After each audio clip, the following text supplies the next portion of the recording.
Hello guys, welcome to our channel. This is Teja. ప్రస్తుతం మనతో పాటు ప్రముఖ political analyst and senior journalist Durga గారు ఉన్నారు. నమస్తే మేడం. నమస్తే మా. సో ఫస్ట్ టైం తెలంగాణ మాజీ సీఎం కేసీఆర్ గారు ఆంధ్రలో జరుగుతున్న ఎలక్షన్స్ గురించి మాట్లాడడం జరిగింది.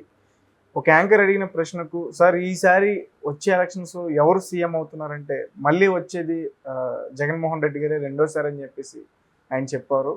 సో దాని గురించి అంటే ఒక ఓడిపోయిన గురువు గారు ఒక ఓడబోయే శిష్యుడి గురించి చెప్పిన మాట అనమాట. అంతే కదా. లాస్ట్ టైం అంటే కేసీఆర్ హవా నడిచింది.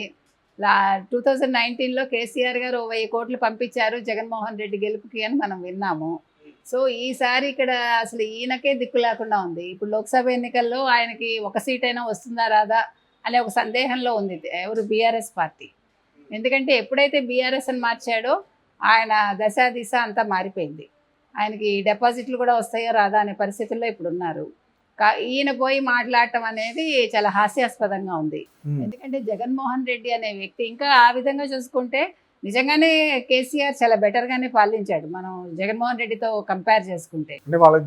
వాళ్ళిద్దరిలో మనం ఎవరు బాగా చేశారు అంటే ఖచ్చితంగా కేసీఆర్, కే చంద్రశేఖరరావు గారు బాగానే చేశారు. అయితే ఆయనకి ఎక్కడ నెగిటివ్ వచ్చిందంటే ఆయన పట్టించుకోకపోవటం, ఆయన దురహంకారం చూపించి ఫస్ట్ 5 ఏళ్ళు బాగానే ఉన్నాడు ఆయన. సెకండ్ 5 ఏళ్లలో నా అంతటి వాడు లేడు అనుకున్నాడు. అందుకని ప్రజలు నువ్వు భూమి మీదే ఉండాలమ్మా, భూమి మీద ఉండు అని చెప్పి ఆయన భూమి మీద ఉంచారు ఆయన్ని ఓడించి. కాబట్టి అది ఆయనకు కనువిప్పైంది. ముఖ్యంగా రేవంత్ రెడ్డి దూసుకెళ్ళిపోవడం, కాంగ్రెస్ పథకాలు ప్రజలను ఆకర్షించటం. అంటే పథకాలే ఆకర్షిస్తాయి అంటే కొన్ని పథకాలు ఆకర్షిస్తాయి, పథకాలు ఒక్కటే గట్టెక్కించవమని. ఎందుకంటే కేసీఆరే అందుకు ఉదాహరణ. నేను రైతు బంధు ఇచ్చాను, అది ఇచ్చాను, ఇది ఇచ్చాను, ప్రజలు నన్ను ఎన్నుకుంటారు. మీరేమంటారు, ఇక్కడ రేవంత్ రెడ్డి పథకాలు ఆకట్టుకున్నాయా లేకపోతే కేసీఆర్ గారి అహంకారం ఇక్కడ ప్రజల్లో వెళ్ళిందా? పథకాలు ఒకటే కాదండి, అదే చెప్తున్నా. పథకాలు కొంతవరకు మన గట్టెక్కిస్తాయి, కానీ ఇక్కడ రేవంత్ రెడ్డి చరిష్మా డెఫినెట్గా కాంగ్రెస్కి ప్లస్ అయింది. ప్లస్ ప్రజలు కూడా ఒక మార్పు కోరుకున్నారు. 10 ఏళ్ళు అయిపోయింది కదా, ఒక దశాబ్ద కాలం ఏలాడు ఆయన. ప్లస్ ఆ తెలంగాణ అనే ఒక మాట మీద ఆయన ఉన్నాడు తప్ప ఆయన కొత్తగా ఆయన చూపించింది లేదు. మీరు ఉద్యమ పార్టీ అని నిరూపించుకున్నారు తప్ప ఉద్యమ పార్టీ కాదు, నేను ప్రజలకి సంబంధించిన పార్టీ అని ఆయన నిరూపించుకోలేకపోయారు. ప్రతి సందర్భంలోనూ దాన్నే వాడుకున్నారు ఆయన. ప్లస్ చాలామందికి అన్యాయం చేశారు, వాళ్ళు నిజంగా హెల్ప్ చేయాల్సిన వాళ్ళకి చేయలేదు. ఇవన్నీ కలిపి ప్రజల్లో ఒక నెగిటివ్ ఇది కూడా వచ్చింది. అంటే అర్బన్ ఓట్లు ఆయనకు పడ్డాయి కానీ రూరల్గా పడలేదు ఈసారి, అది చిత్రం. యాక్చువల్గా నేను రైతు బంధు ఇచ్చాను, రూరల్లో నాకు వచ్చేస్తాయి, ఊళ్ళల్లో అందరూ నాకు ఓట్లు వేస్తారు అనుకున్నారు. ఎలక్షన్ లాస్ట్ మూమెంట్ లో కూడా రైతు బంధు వేశాడు ఆయన. అయినా కూడా వర్కౌట్ అవ్వలేదు. ఎందుకు చెప్తున్నామంటే ఇవాళ జగన్మోహన్ రెడ్డి పట్టుబట్టి డీబీటీ ఇస్తున్నాడు. ఎన్ని వేల కోట్లు, ఏకంగా 14,000 కోట్లు. 14,000 కోట్లు ఆయన గట్టెక్కిస్తే ఆయన అనుకుంటున్నాడు. అలాగే ఇప్పుడు ఇలాగే ఎదురు దెబ్బ తింటాడు ఎవరు, మన కేసీఆర్ లాగా. ఎందుకు చెప్తున్నానంటే కేసీఆర్ ఈరోజు శిష్యుడిని మెచ్చుకుని శిష్యుడు ఏదో మళ్ళీ ముఖ్యమంత్రి అవుతాడు అంటున్నాడు ఆయన. ఒక్కసారి ఈయన కనుక వెళ్ళి ఆంధ్రప్రదేశ్ పరిస్థితి చూసి అక్కడ పర్యటించాడు అనుకోండి, జనాలు ఆయనకి ఎంత బుద్ధి చెప్పాలో కేసీఆర్కి అంత బుద్ధి చెప్తారు.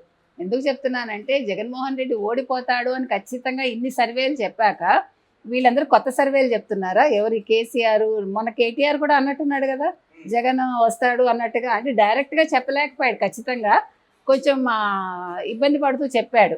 అంటే తెలంగాణ ప్రజల కన్నా ఆంధ్ర ప్రజలు తెలివైన వాళ్ళు అనే విధంగా చెప్పాడు. అంటే ఇక్కడ అప్పుడు ఆయన కించపరుచుకున్నాడా? తెలంగాణ ప్రజలు ఇది గుర్తించాలి. ఎందుకంటే తెలంగాణ ప్రజలు అంత తెలివైన వాళ్ళు ఎవరు లేరు. ఆంధ్ర ప్రజలు కూడా అఫ్కోర్స్ తెలివైన వాళ్ళు, కాకపోతే లాస్ట్ టైం వాళ్ళు మోసపోయారు. ఆంధ్ర ప్రజలది ఎప్పుడు కూడా ఒక డిఫరెంట్ ఇదండి. ఆంధ్ర ప్రజలని కాదండి, ఇక్కడ ఆంధ్ర తెలంగాణ కాదు, తెలుగు వాళ్ళు తెలివైన వాళ్ళు, మనం అలా తీసుకోవాలి. కాబట్టి ఆంధ్ర వాళ్ళు తెలివైన వాళ్ళు, తెలంగాణ వాళ్ళు తెలివి తక్కువ వాళ్ళు అంటే మామూలుగా కొట్టరు, వాళ్ళు తరిమి కొడతారు ఇప్పుడు తెలంగాణ వాళ్ళు ఆయన్ని, కేటీఆర్ని. కాబట్టి తెలుగు ప్రజలు ఎక్కడున్నా కూడా తెలివైన వాళ్ళే, వాళ్ళ ఉనికిని ఎక్కడున్నా కాపాడుకుంటారు వాళ్ళు. 10 మందికి హెల్ప్ చేసే తత్వం వాళ్ళది. వాళ్ళు ఏమి తీసుకోరు, ఇచ్చేసి వస్తారు. మీరు మనకు అందుకు మద్రాసే ఉదాహరణ, మళ్ళీ ఇప్పుడు తెలంగాణనే ఉదాహరణ. విడిపోవటం అనేది జరిగాక ఆంధ్ర వాళ్ళు ఎక్కడికి వెళ్ళారండి? హెల్ప్ చేస్తూనే ఉన్నారు. ఇక్కడ వాళ్ళు బిజినెస్లు చేస్తున్నారు, 10 మందికి ఉద్యోగాలు కల్పిస్తున్నారు. కాబట్టి మనం విడదీసి మాట్లాడద్దు. నేను చెప్పేది ఏంటంటే ఇవాళ కేసీఆర్ చెప్పాడు కాబట్టి జగన్మోహన్ రెడ్డి నెగ్గడు. ఇప్పుడు ఈయన ముందు లోక్సభ సీట్లు 17 సీట్లు లోక్సభ స్థానాలు ముందు గెలవడం చూసుకోమనండి. పక్క వాళ్ళ గురించి ఆయనకి ఎందుకండి? ముందు ఆల్రెడీ నీకు బొప్పి కట్టింది నెత్తి మీద, ఆల్రెడీ నువ్వేమో ముఖ్యమంత్రి కాలేకపోయావు. ఇప్పుడు రేవంత్ రెడ్డి కుర్చీ ఎలా లాక్కోవాలా అనే దాంట్లో ఆయన బుర్రంతా పనిచేస్తోంది. 6 నెలల్లో ఈయన బీజేపీలో చేరిపోతాడు, అది ఒక్కటే మాట్లాడుతున్నాడు రేవంత్ రెడ్డి. 6 నెలల్లో బీజేపీకి వెళ్ళిపోతాడు, 6 నెలల్లో ఈ ప్రభుత్వం పడిపోతుంది. ఇప్పుడు ఒకళ్ళు కుర్చీలో కూర్చున్నాక వాళ్ళకి కొంచెం సమయం ఇచ్చి, ఊపిరి తీసుకోవడానికి టైం ఇచ్చి, నువ్వు ఆగాలి కదా. నువ్వు 10 ఏళ్ళు ఉన్నావు, ఏం చేస్తావు?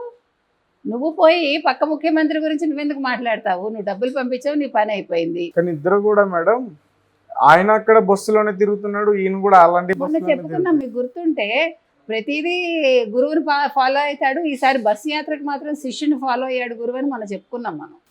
అందుకని ఈసారి రివర్స్లో ఈయన ఫాలో అవుతున్నాడు. అంటే ఇప్పుడు రోడ్డు ఎక్కాడండి కేసీఆర్. ఈసారి ఫస్ట్ టైం మొన్న ప్రెస్కి ఇంటర్వ్యూ ఇచ్చాడు. అలాగే అక్కడ జగన్మోహన్ రెడ్డి 5 ఏళ్ల తర్వాత మొట్టమొదటిసారి ఇచ్చాడు. ఇంకొక విషయం మీకు చెప్పుకోవాలంటే, మనం జగన్మోహన్ రెడ్డి ఇంటర్వ్యూ చాలామంది చూశారు, చాలా వ్యూస్ వచ్చాయి. వాళ్ళకి జనాలకు అర్థం కావట్లేదు. జనాలు చూసింది ఎందుకంటే ఎక్కువ తెలుగుదేశం వాళ్ళు, మిగతా వాళ్ళు చూసారు. ఈయన కొత్తగా ఏమైనా చెప్తాడా, ఏం చెప్తాడు, 5 ఏళ్ల తర్వాత మొదటిసారి కెమెరా ముందుకు వచ్చాడని చూశారు. అదేదో చూడాలని లేదా ఇష్టపడి చూడలే జనాలు. బాబు గారు ఆల్రెడీ ప్రజల్లోనే ఉంటాడు కాబట్టి ఎప్పుడు కూడా ఆయన ప్రెస్కి ఇంపార్టెన్స్ ఇస్తారు. ఈ పెద్ద మనిషి ఇవ్వడు. మొదటిసారి 5 ఏళ్ల తర్వాత కెమెరా ముందుకు వచ్చాడని చెప్పి ప్రజలు చూశారు. దానికి జూనియర్ ఎన్టీఆర్ ఓ పోస్ట్ పెట్టాడు, చాలా ఎక్కువ వ్యూవర్స్ వచ్చారని అదొక పోస్టు.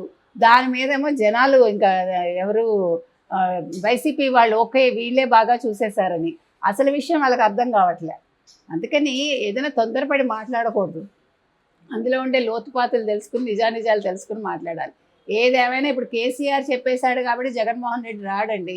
కేసీఆర్ ఇక్కడ కూర్చొని మాట్లాడటం కాదు, ప్రజాక్షేత్రంలో ఒక్కసారి ఆంధ్రప్రదేశ్కి వెళ్ళి ఒకసారి పర్యటించి రమ్మనండి, ఒక్కరోజు రేపు పొద్దున్న నుంచి రాత్రి వరకు. అప్పుడు ఆయనకి వాస్తవాలు తెలుస్తాయి. జగన్కి అంత అంటే మీరే చెప్తున్నారు ఒక శిష్యుడు అని చెప్పేసి జగన్, మరి ఒక గురువుని ఎందుకు జగన్ తెచ్చుకోలేదు ఇక్కడ ప్రచారానికి? ఆంధ్రాకి ఈయనకే దిక్కు లేదని చెప్తున్నాను కదండి. ఈయన గెలిచుంటే ఆలోచించేవాడేమో, ఈయనే గెలవలేదు ఇక్కడ. ఇప్పుడు అసలు లోక్సభ ఎన్ని సీట్లు వస్తాయి? మెదక్ ఒకటే వస్తుందేమో అని అనుకుంటున్నారు. అది కూడా వస్తుందా రాదా అనే డైలమాలో ఉంది. కాబట్టి ఇప్పుడు ఆయన తెచ్చుకుని ఏదో ఏమంటారు, పళ్ళు రాలగొట్టుకోవాలన్నమాట ఆయన.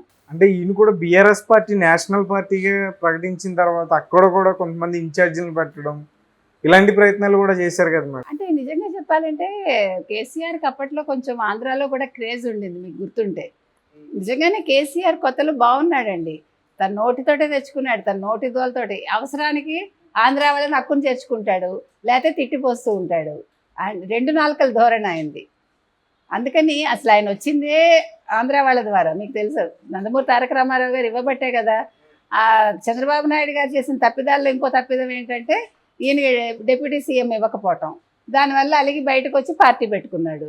సో ఇవన్నీ కూడా రాజకీయాల్లో ఎలా ఉంటాయంటే, కొన్ని చిన్న చిన్న తప్పిదాల వల్ల కొంతమంది గొప్పవాళ్ళు అవుతూ ఉంటారు. ఆ గొప్పతనం ఎంతకాలం ఉంటుంది అనేది మనం చూడాలి. ఇంకొకటి, ఇప్పుడు ఎవరు మన జగన్మోహన్ రెడ్డి మాత్రం నెగ్గుతాడు అనేం భ్రమలు అక్కర్లా. కేసీఆర్ చెప్పాడు కాబట్టి నెగ్గుతాడు. కేసీఆర్ చెప్తే నెగ్గేస్తే ఇంక గొడవే ఉందండి. ఈయన ఒకసారి వెళ్ళి అలా పర్యటించి వచ్చేసి ఓటేసేయండి అంటే చాలు. ఆయన డీబీటీలు అక్కర్లేదు, ఇంత బుర్ర బదలు కొట్టుకోక్కర్లేదు, లండన్ పారిపోక్కర్లేదు.